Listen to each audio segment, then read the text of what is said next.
আসসালামু আলাইকুম সবাইকে।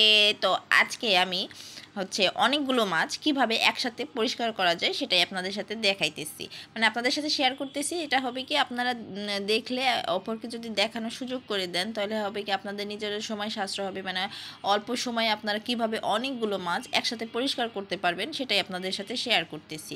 এটা আপনারাও দেখলে মানে একটু হলেও উপকৃত হবেন, তো শেয়ার করলে আরেকজন একটু উপকৃত হবে।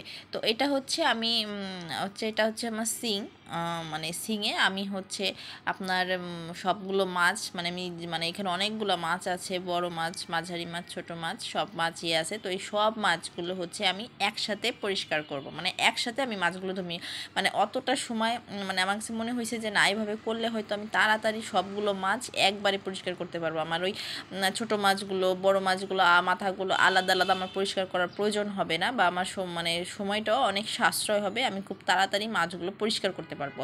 তো এখানে কিন্তু অনেকগুলো মাছ আছে।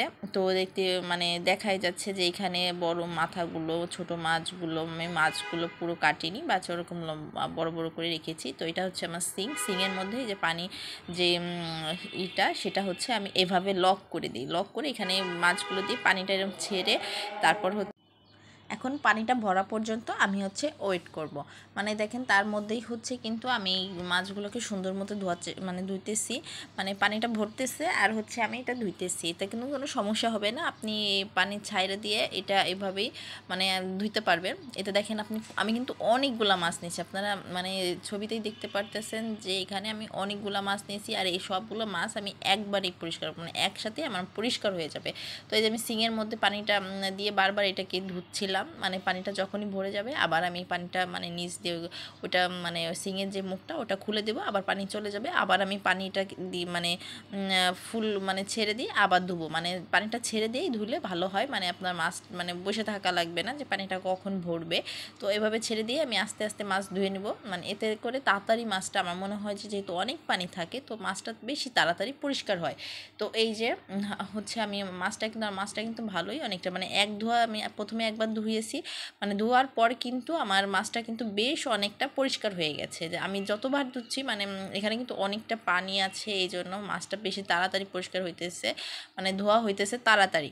তো এই যে মাছটা আমি যতবার মানে ধুচ্ছিলাম তো ততবারই কিন্তু মাছের গা থেকে দেখা যাচ্ছে যে একটা ময়লা পানি আসতেছে। তো আমি মাছটার পানিটা আবার ফেলে দিছি, ফেলে দিয়ে আমি ওই মানে সিংয়ের যে মুখটা, মানে আমার রান্নাঘরের সিংয়ে আমি এটা পরিষ্কার করি, তো পানিটা ফেলে দিছি। আমি কিন্তু জাস্ট 2বার কি 3বার এরকম ধুইছি, ধোয়ার পর কিন্তু দেখেন আমার মাছ কিন্তু বেশ অনেকটা, মানে 70 কি 80% কিন্তু মাছ পরিষ্কার হয়ে গেছে। তো এরপর আমি একটু লবণ দিয়ে দিলাম, মানে লবণ দিয়ে একটু মানে না দিলে তো এটা হবে না।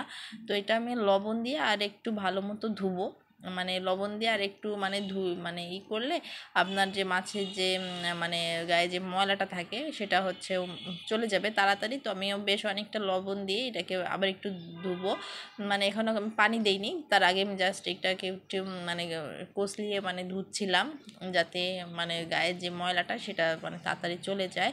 তো এটা দেওয়ার পর দেখেন যে মাছের গা থেকে কিন্তু একটু মানে ময়লা পানি বের হচ্ছে, তো এটা পানি বের হবেই, এটা কোনো না। তো এটা আমি আবার একটু এটা কিন্তু আমি আবার পানি দিয়ে ধুবো।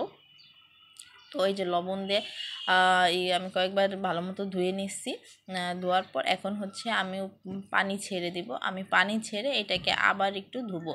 তো এই যে পানি দেওয়ার পরে কিন্তু এই যে এরকম মাছের পানিটা কিন্তু মানে পানি দেখলেই তো বোঝা যায় যে মাছ কতটা পরিষ্কার হয়েছে।